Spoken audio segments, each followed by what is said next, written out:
दोस्तों, अगर आपने भी देश के किसी भी बैंक या एनबीएफसी से कोई भी लोन ले रखा है तो आज के इस वीडियो में आप लोगों के लिए एक बहुत बड़ी खुशखबरी लेकर आया हूं। जी हां, आरबीआई के गवर्नर माननीय श्री शक्तिकांत दास जी ने एक बहुत बड़ा फैसला देश के नागरिकों के हित में लिया है।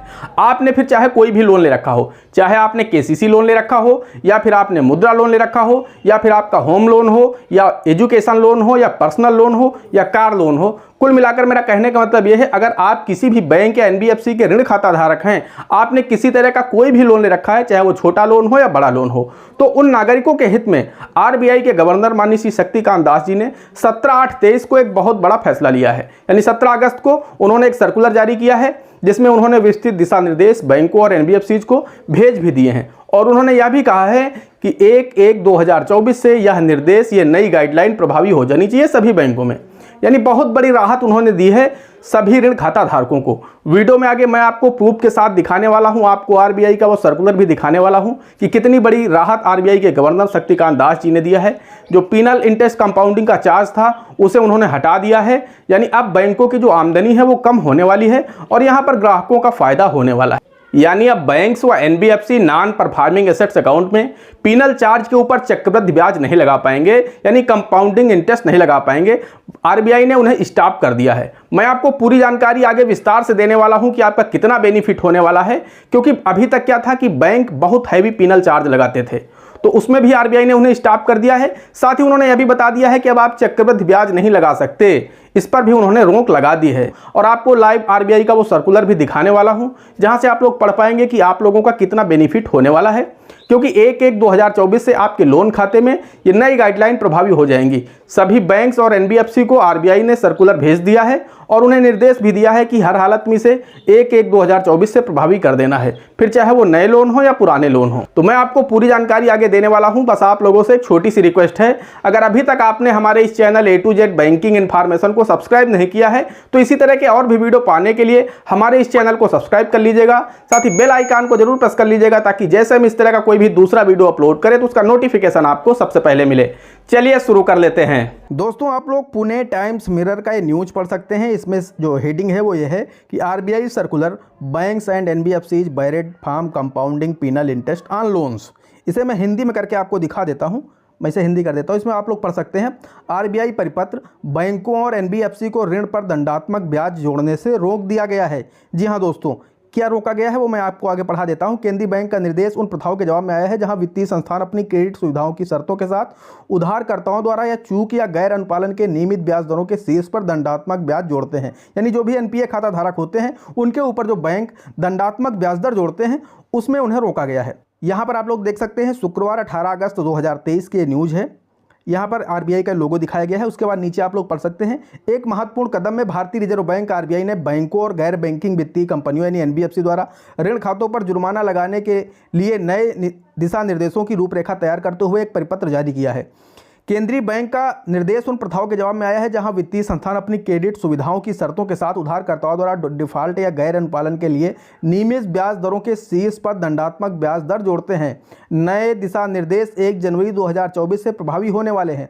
परिपत्र के अनुसार गैर अनुपालन के लिए दंड को अब दंडात्मक शुल्क के रूप में वर्गीकृत किया गया है।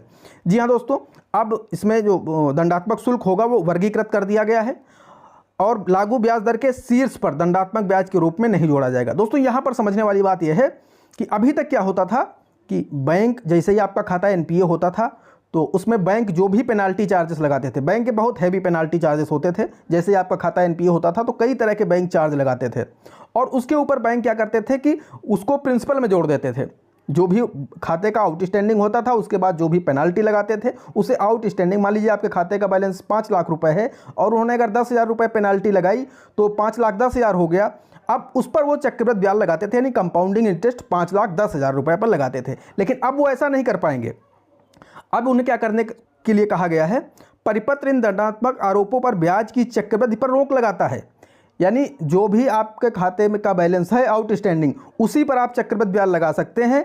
आपका जो भी ये पीनल चार्जेस हुए हैं, जो आपने दंड लगाया है ग्राहक के ऊपर, उसके ऊपर आप कोई भी चक्रवृद्धि ब्याज नहीं चला सकते। यानी वो आप जो दंडात्मक शुल्क है वो आप प्रिंसिपल में जोड़ेंगे लेकिन लास्ट में ऐड करेंगे, उस पर आप किसी तरह का कोई इंटरेस्ट नहीं लगाएंगे। उसके बाद लिखा गया है कि इस कदम का उद्देश्य उधारकर्ताओं पर अत्यधिक वित्तीय बोझ को रोकना और ऋण देने की प्रक्रिया में अधिक पारदर्शिता सुनिश्चित करना है। आरबीआई का कहना है कि हम ग्राहक के ऊपर ब्याज का अधिक बोझ नहीं चाहते हैं। ग्राहक के ऊपर ब्याज का बोझ कम पड़े, जब इस पर कंपाउंडिंग इंटरेस्ट नहीं लगेगा, जो पेनाल्टी चार्जेस होंगे वो अलग होंगे और अकाउंट पर आप लगा सकते हैं। अकाउंट का जो बैलेंस होगा उस पर आप चक्रवृद्धि ब्याज लगाइए, उसमें बैंक आरबीआई को कोई दिक्कत नहीं है। लेकिन आप जो भी पेनाल्टी चार्जेस लगाएंगे उसके ऊपर आप चक्रवृद्धि ब्याज या ब्याज नहीं लगा सकते। पूरे उद्योग में प्रथाओं को मानकीकृत करने के लिए आरबीआई ने बैंकों को ब्याज दर संरचना में कोई भी अतिरिक्त घटक शामिल करने से परहेज करने का निर्देश दिया है। इस निर्देश के पीछे का उद्देश्य राजस्व सृजन उपकरण में दंडात्मक शुल्क के उपयोग को हतोत्साहित करना है, जिससे उधारकर्ताओं को अनावश्यक वित्तीय तनाव से बचाया जा सके। परिपत्र उचित और गैर भेदभावपूर्ण दंडात्मक आरोपों की आवश्यकता पर जोर देता है। यह निर्दिष्ट करता है कि लगाए गए शुल्क गैर अनुपालन की सीमा के समानुपाती होने चाहिए और विशिष्ट ऋण या उत्पाद श्रेणियों के भीतर भेदभाव नहीं करना चाहिए। व्यक्तियों को दिए गए ऋण जैसे कि गृह ऋण और व्यक्तिगत ऋण के लिए दंडात्मक शुल्क समान गैर अनुपालन स्थितियों का सामना करने वाले गैर व्यक्तिगत उधारकर्ताओं पर लागू होने वाले शुल्क के अनुरूप होना चाहिए। यानी बैंक यहाँ पर मनमानी तरीके से पेनाल्टी चार्जेस नहीं लगा सकते। इसके लिए उन्हें वर्गीकृत किया गया है कि आप कितना चार्ज लगा सकते हैं। अब वो मिनिमम ही चार्ज लगाएंगे, मतलब जो अभी तक क्या था, बैंकों या एनबीएफसी जो भी थे वो मनमानी तरीके से चार्जेस लगाते थे। अब बैंक्स ऐसा नहीं कर पाएंगे। पारदर्शिता परिपत्र का मुख्य फोकस है कि बैंकों को ऋण समझौते के हिस्से के रूप में ग्राहकों को दंडात्मक शुल्क की मात्रा और कारणों के बारे में स्पष्ट रूप से सूचित करना आवश्यक है। जब गैर अनुपालन के लिए अनुस्मारक जारी किए जाते हैं तो यह पारदर्शिता लागू शुल्कों के समय पर संचार तक विस्तारित होती है।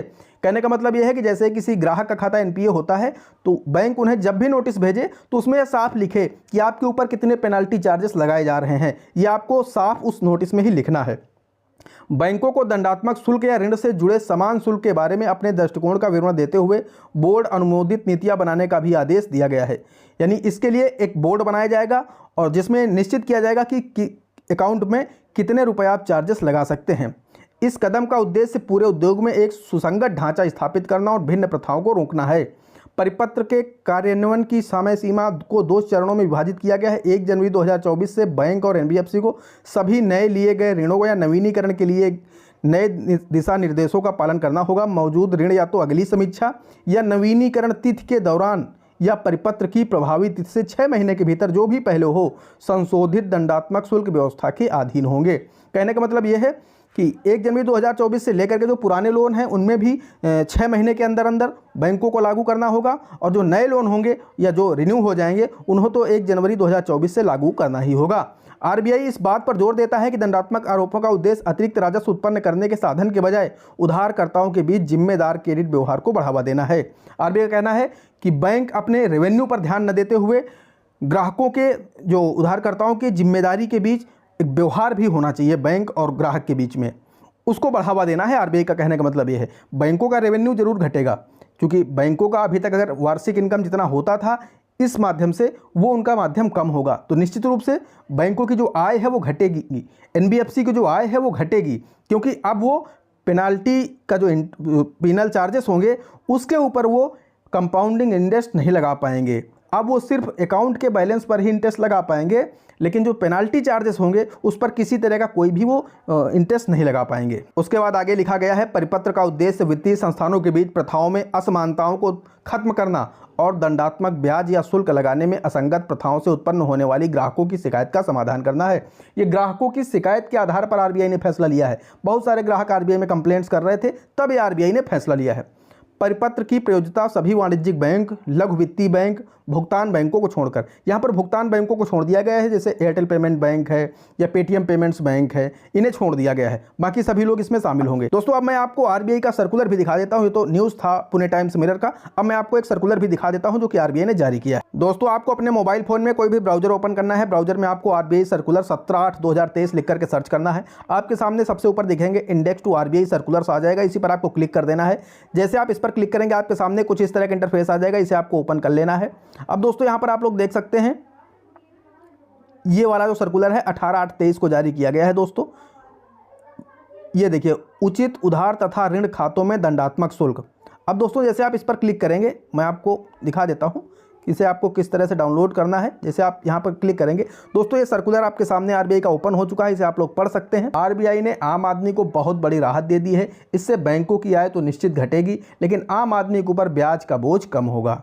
दोस्तों आप लोग इसे पढ़ सकते हैं, मैंने आपको बता दिया किस तरह से आपको मिल जाएगा सर्कुलर। ये पूरी जानकारी यहाँ पर विस्तार से दी गई है। अगर मैं पूरा पढ़ करके सुनाऊंगा तो वीडियो बहुत लंबा हो जाएगा, इसलिए दोस्तों आप लोग इसे खुद डाउनलोड कर लीजिएगा, पढ़ लीजिएगा। आरबीआई की साइट पर चले जाइएगा, आपको 18/8/23 का सर्कुलर है, आसानी से मिल जाएगा और आप उसे पढ़ लीजिएगा तो आपको अच्छी तरह से समझ में आ जाएगा। दोस्तों आशा करते हैं जानकारी पसंद आई होगी। अगर जानकारी पसंद आई हो तो प्लीज़ वीडियो को एक लाइक कर दीजिएगा। साथ ही चैनल पर नए हैं, चैनल पर पहली बार आए हैं तो चैनल को सब्सक्राइब जरूर करिएगा। दोस्तों आज के वीडियो में इतना ही, मिलते हैं अगले वीडियो में किसी अगले इंटरेस्टिंग टॉपिक के साथ।